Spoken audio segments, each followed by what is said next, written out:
जानते हैं कि एआई समिट में यूथ कांग्रेस ने एक प्रोटेस्ट किया था, एक शांतिपूर्वक प्रोटेस्ट किया था। उस प्रोटेस्ट का मकसद एक ही था कि जिस तरह से देश के प्रधानमंत्री ने कंप्रोमाइज्ड होकर, देश की सरकार ने कंप्रोमाइज्ड होकर जो यूएस के साथ ट्रेड डील की थी, जिससे देश के लोगों का, खासकर देश के किसानों का नुकसान होने वाला है, देश की किसानी का नुकसान होने वाला है, देश का डाटा जो सबसे बड़ा एसेट है हमारा, वो फ्री में अमेरिका के पास जा सकता है, देश के लोगों का नुकसान होगा, टेक्सटाइल जैसी इंडस्ट्रीज और उसके वर्कर्स को भारी नुकसान होने वाला है। इसके खिलाफ हमने प्रोटेस्ट किया था और एक शांतिपूर्वक प्रोटेस्ट किया था, जिसके कारण काफी प्रेशर यूथ कांग्रेस के हमारे साथियों पर डाला गया। हमारे साथी जेल में गए, हमारे आईवाईसी के इंचार्ज, उनको काफी देर तक परेशान किया। लेकिन जिस तरह से कहते हैं सत्यमेव जयते, हमारे जितने साथी जो जेल में थे उनको बेल मिल गई, और हमारे आईवाईसी के इंचार्ज जिनको लगातार प्रेशराइज करने की कोशिश ये सिस्टम कर रहा था, आज कोर्ट की तरफ से उनको भी एंटीसिपेटरी बेल मिल चुकी है। तो हम ये कहना चाहते हैं, जिस तरह से यूथ कांग्रेस के हमारे साहसी साथियों ने जो प्रोटेस्ट किया, एक पीसफुल प्रोटेस्ट किया देश के किसानों के लिए और देश के लोगों के लिए, और ये बता दिया अगर चाहे देश के प्रधानमंत्री कंप्रोमाइज्ड हो या सरकार कंप्रोमाइज्ड हो, उनकी कोई भी मजबूरियां रह सकती हैं, चाहे एप्सिन फाइल्स में किसी का नाम है या अडानी का केस अमेरिका में चल रहा है, पर इन मजबूरियों के कारण वो ऐसी डील करेंगे जिससे भारतीयों का और भारत के युवा का नुकसान होगा। ये यूथ कांग्रेस बर्दाश्त नहीं करेगी और ये संघर्ष आगे भी चलता रहेगा, इसके लिए हम वचनबद्ध हैं। यही मैं कहना चाहता था। अब मैं गुजारिश करता हूं हमारे यूथ कांग्रेस के इंचार्ज मनीष जी से, वो प्लीज अपनी बात रखें। तो पिछले 1 महीने से हम सब देख रहे हैं कि प्रोटेस्ट हुआ, प्रोटेस्ट के बाद किस तरीके से यूथ कांग्रेस पे क्रैकडाउन हुआ, किस तरीके से पूरी एक व्यवस्था जो है पूरे प्रोटेस्ट को क्रिमिनलाइज कर रही है, जिस तरीके की धाराएं इस पूरे केस में लगाई गई हैं। आप सबके पास उस एफआईआर का एक्सेस है, आप सबने वो वीडियो देखा है जिसमें हमारे साथी सिर्फ एक नारा लगा रहे हैं, पीसफुल प्रोटेस्ट कर रहे हैं और सिर्फ एक नारा लगा रहे हैं, और वो नारा क्या है? PM is compromise. लेकिन एफआईआर में ये नारा छोड़ के सब कुछ लिखा हुआ है। तो आप सबको पता है कि इसके पीछे कौन है, कौन इसको क्रिमिनलाइज करने की कोशिश कर रहा है, और एक तरीके का पैटर्न है जिस पैटर्न में आप डर को असर्ट करने की कोशिश कर रहे हो, आप डिसेंट की आवाज को दबाने की कोशिश कर रहे हो। किस तरीके से हमारे साथियों के साथ बर्बर व्यवहार हुआ, उनके परिवार को परेशान किया गया, उनके घरों में मिडनाइट रेड्स की गई, और इस तरीके से एनवायरनमेंट बनाया गया जैसे किसी ने बहुत बड़ा कोई गुनाह कर दिया। हमारे साथियों ने और इंडियन यूथ कांग्रेस के हमारे ऑफिस बेरर्स ने जो प्रोटेस्ट किया है वो उनका बुनियादी अधिकार है, और इस बुनियादी अधिकार के लिए हमारे बाप दादाओं ने संघर्ष किया है फ्रीडम स्ट्रगल के दौरान।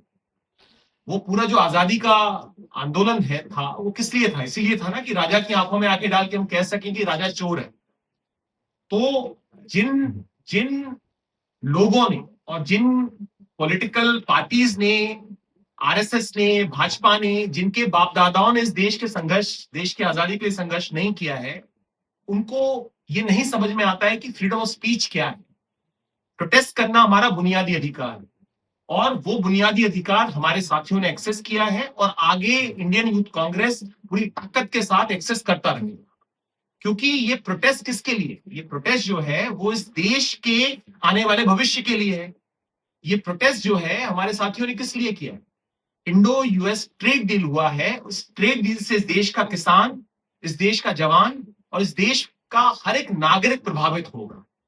जिन लोगों को ये लगता है कि 10, 12, 13 लोग अपनी शर्ट निकाल रहे हैं और ये इससे देश की बदनामी है, या शर्ट निकालने से देश की बदनामी है, तो वो अंदर से नंगे हैं, क्योंकि वो देख नहीं पा रहे हैं कि महाराष्ट्र के अंदर जो कॉटन का किसान है, गुजरात में जो कॉटन का किसान है, मध्य प्रदेश में जो कॉटन का किसान है, उसका जीवन अब अधर में आ चुका है।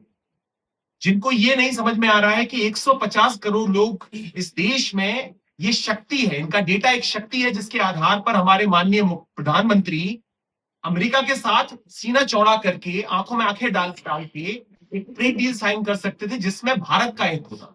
लेकिन हमारी सरकार ने अमेरिका के सामने सरेंडर कर दिया। ये कोई डील नहीं, एक तरफा है, जिसमें बेनिफिशियरी सिर्फ अमेरिका है और भारत का भविष्य जो है एकदम बड़ा सवाल के साथ घिरा हुआ है।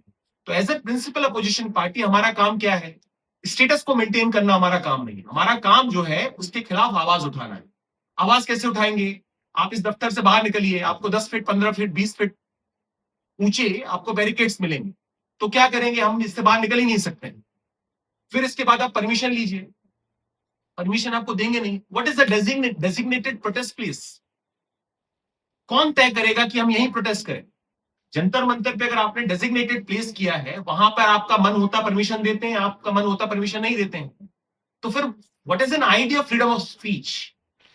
इसका विचार क्या है? अगर आप कह रहे हो कि यहां प्रोटेस्ट नहीं कर सकते, यहां प्रोटेस्ट कर सकते हो, ये आप नहीं तय करोगे ना, ये हमारा लॉ तय करेगा। उस लॉ के हिसाब से हमारे साथियों को अगर बेल मिली है, हम सबको अगर इंटरिम रिलीफ मिला है, इसका मतलब ये है कि लॉ जो है उसके हिसाब से कोई गुनाह नहीं। दूसरा जो है, अगर सरकार ने तय किया है कि पूरे संगठन को क्रैकडाउन करना है और परेशान करना है, तो वो अपना काम करे। हमारा काम जो है वो है आत्मबल के साथ टाइट है और इस देश के संविधान में हमारा मूल विश्वास है और सरकार से जो बन सकता है वो करें, हमसे जो बन सकता है हमारे आत्मबल और संविधान के साथ हम वो आगे काम करें।